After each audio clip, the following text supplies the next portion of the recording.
What's up, guys, and welcome back to my channel. Ilia has released another statement today, addressing reports surrounding his ongoing divorce and recent court coverage. Ilia moved quickly to correct a media outlet that suggested he had been summoned to court in connection with a domestic violence case. According to Ilia, that framing was inaccurate and misleading. He confirmed that while he does have to appear in court, the reason is strictly related to a family and administrative matter involving his daughter, not to testify in any domestic violence proceedings. In his statement, Ilia expressed appreciation for the respectful treatment he says he has generally received from the media throughout his career. He noted that journalists have played an important role in his journey over the years. However, he also made it clear that he is deeply disappointed to be in the news for matters unrelated to sports. Ilia acknowledged that being a public figure comes with exposure, but stressed that this does not justify fake news, sensationalist headlines,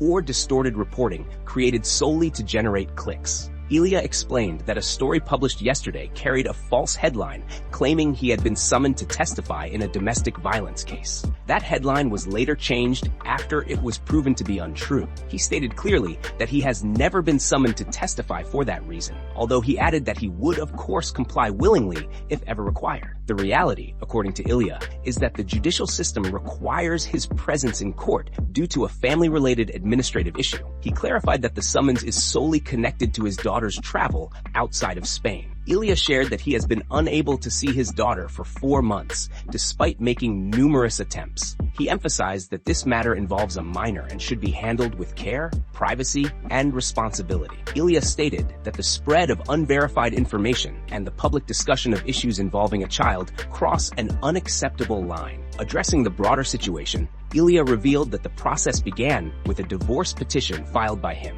After weeks of negotiations following their separation, he says he refused to accept what he described as completely unreasonable financial demands. According to Ilia, a complaint alleging abuse was filed weeks later, something he claims he had previously been threatened with. He confirmed that this allegation is currently being reviewed by the courts. Despite the situation, Ilia said he continues to place his trust in God, in justice, and in people. He expressed confidence that the truth will ultimately prevail. He closed by sharing his hope that he will soon be reunited with one of the two most important things in his life, alongside his son Hugo, his daughter Georgina. Ilia ended by asking the media to stick to the facts, show rigor, and maintain respect, stating that the truth follows only one path. God bless you. And before we continue, make sure to leave a like on the video and subscribe to help support the channel. Moving on to another news.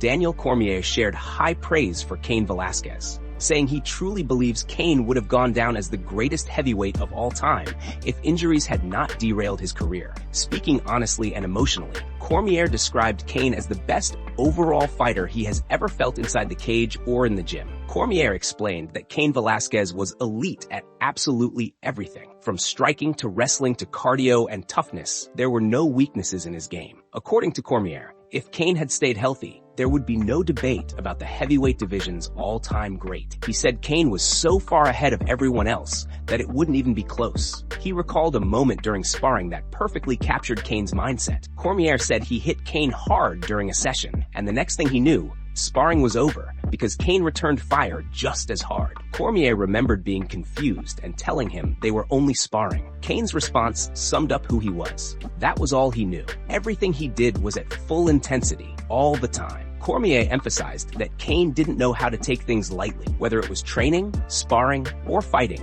Cain approached everything with the same relentless pressure and aggression. That mentality is what made him so special and so dominant during his prime. He also took a moment to acknowledge what Cain is dealing with in his personal life right now. Cormier mentioned that there is a sentencing coming up and asked people to pray for his brother. He made it clear that despite everything happening outside the sport, Cain remains someone he deeply respects and cares about. Cormier closed by saying that Cain Velasquez was the best at everything and that he owes a huge part of his own career to him. He admitted that without Cain pushing him every day, challenging him, and raising the level in the gym, he would not have accomplished everything he did in his career. Moving on to another news. Dominick Cruz has responded to the backlash he received following a viral social media post after UFC 323. The controversy began after Alexander Pantoja suffered a serious arm injury during his fight, which led to Joshua Van being crowned the new flyweight champion. Shortly after the bout, Cruz shared his opinion online,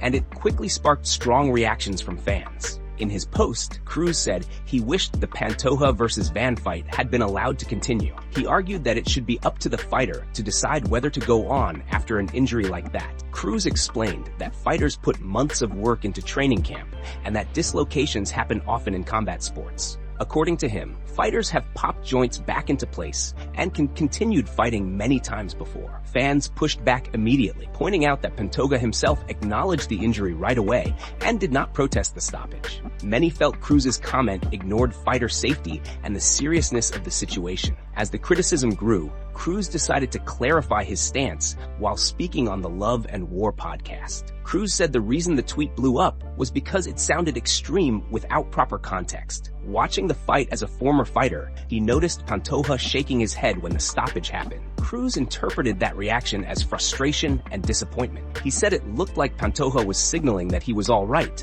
not necessarily that he was pain-free, but that he wanted a chance. Cruz made it clear he was not claiming Pantoja was actually okay. He acknowledged that the injury could be severe and that Pantoja might be dealing with serious damage. However, he explained that with dislocations, once the joint goes back into place, the pain can drop significantly. Cruz referenced his own experience, saying he had dislocated his shoulder in training and felt immediate relief once it was reset. He also pointed to examples from the sport, including Brendan Loughnane fighting on after breaking his ulna and going on to win and change his life financially. Cruz said the key difference with Pantoja's injury was visibility. When Pantoja landed, the referee could clearly see something was wrong and stepped in before Pantoja had the chance to make a decision himself. Cruz emphasized that his main point was about choice. He felt Pantoja should have been given a brief moment to assess himself. If Van had started landing heavy shots while Pantoja was clearly compromised, then the stoppage would make total sense. But Cruz believes the fight was called before Pantoja had any opportunity to try to continue. He added that seeing Pantoja shake his head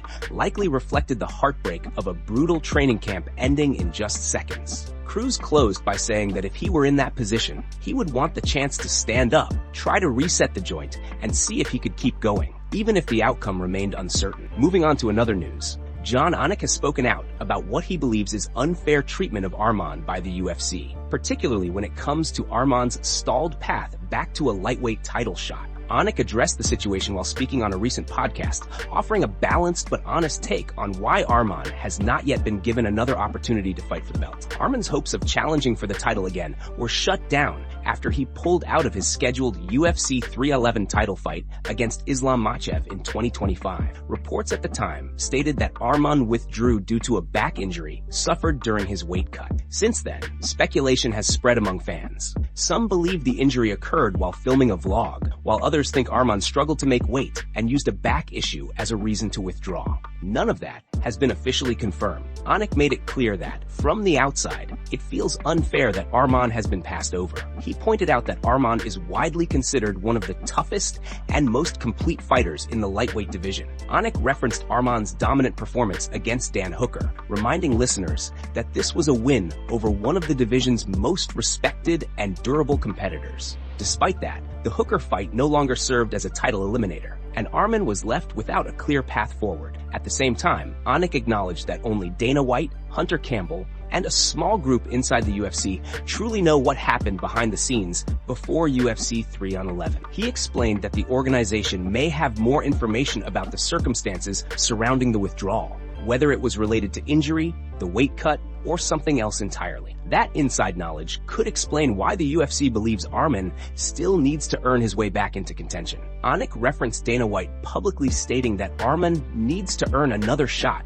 and that rankings alone do not guarantee anything. Even so, Anik said that when comparing Arman to others currently being discussed for big fights, including Justin Gaethje and Paddy Pimblett, many fans feel Arman looks like the most complete lightweight in the world right now. Anik summed it up by saying the sport itself is unfair by nature. While he does believe Arman is being treated unfairly on some level, the full extent of what happened between Arman and the UFC leadership remains known only to those on the inside. Until that clarity exists, the narrative will continue to spin, and Arman's wait for another title opportunity goes on. Moving on to another news. Justin Gaethje is seen in the gym unloading heavy body shots on his coach before surprising him with a clean takedown. The moment shows Gaethje deep in preparation as he gets ready to face Paddy Pimblett for the interim lightweight title at UFC 324 later this month. The intensity is high, but the mood stays playful as the team jokes through a hard training day. We're back in the gym. It's Friday, and it's barn day. The coach explains he's trying to bring out that little warrior, getting everything dialed in as fight night gets closer. It feels like almost game time, with energy building and everyone locked in.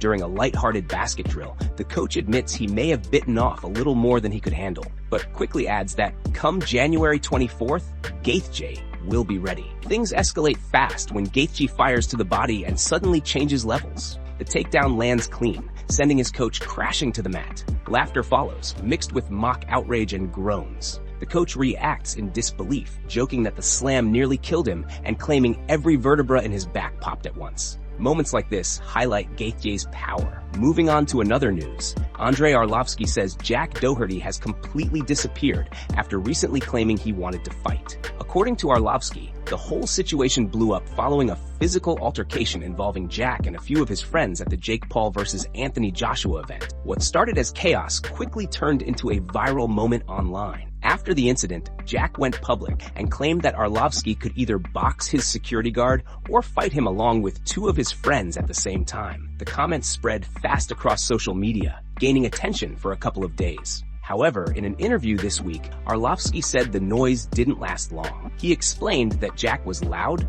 confident, and calling him all kinds of names, but only for 2 or 3 days before everything suddenly went quiet. Arlovski said that once the viral moment passed, there was no follow-up at all. He mentioned that his manager heard something about misfits reaching out, but there was never any response. No calls, no messages, nothing. According to Arlovski, Jack was super brave and vocal online, but now he has completely disappeared. He also reflected on how strange the whole situation felt the morning after the altercation. Arlovski said he woke up confused and overwhelmed, with his phone full of messages and missed calls. People were telling him he was a hero, calling him the people's champ, and praising him for standing his ground. He brushed it off, but suggested that Jack might not be a very nice person. One of the most surprising moments came later, when Arlovski was back home in his small community. He was outside throwing a baseball with his son and some kids when one of them recognized him. The kid told him he was the guy from TikTok. Arlovski laughed and said he doesn't even have a TikTok account. The kids explained they saw him in a video involving Jack Doherty from the Jake Paul-Anthony Joshua fight. Arlovski joked that he had somehow become a hero on TikTok and might even open an account. Despite the humor, Arlovski admitted he was disappointed by how the situation unfolded. He said nobody tried to stop the fight, and instead, everyone just pulled out their phones to record. There was no security stepping in. He explained that a bodyguard punched him first, and at the time, he thought it was just someone from the crowd who got lost. After the second punch, Arlovski reacted, chased him, and then punches started coming from behind. He made it clear that the moment was not fun at all. Arlovski ended by saying he was incredibly proud of his wife and son for standing up for him and trying to protect him. That, more than anything else, was the most memorable and emotional part of the entire incident. Moving on to another news. Arman has absolutely gone off on Dana White and during a recent appearance on the Russian MMA podcast Fight Show. Arman did not hold back at all, openly criticizing the promotion and accusing them of lying, manipulating narratives, and deliberately damaging his reputation after he pulled out of the Islam Makhachev title fight last year. When asked about his relationship with the UFC, Arman made it clear that things have been tense for a long time. He claimed the promotion twisted the truth surrounding his withdrawal from UFC 311 and used his back injury as a way to justify sidelining him. According to Arman, the UFC pushed misleading stories to make it seem like he was unreliable or afraid of the moment, rather than injured. Arman explained that the UFC initially believed he had problems with his weight cut. He said they accused him of making up a back injury because they thought he could not make weight. Arman fired back by pointing out that the UFC's own doctor sent him for an MRI, which confirmed that his back was legitimately injured. He questioned how the promotion could accuse him of lying when medical proof existed. He also rejected the idea that weight has ever been an issue for him. Arman stated that he is not even one of the biggest lightweights on the roster and mentioned that many fighters in the division are significantly larger than him. Despite this, he claims the narrative kept changing. First, it was about weight, then injury, and later the story became that he could not handle the spotlight or the pressure of a title fight. Arman called that idea complete nonsense. He said he has always performed under pressure and has never shied away from big moments.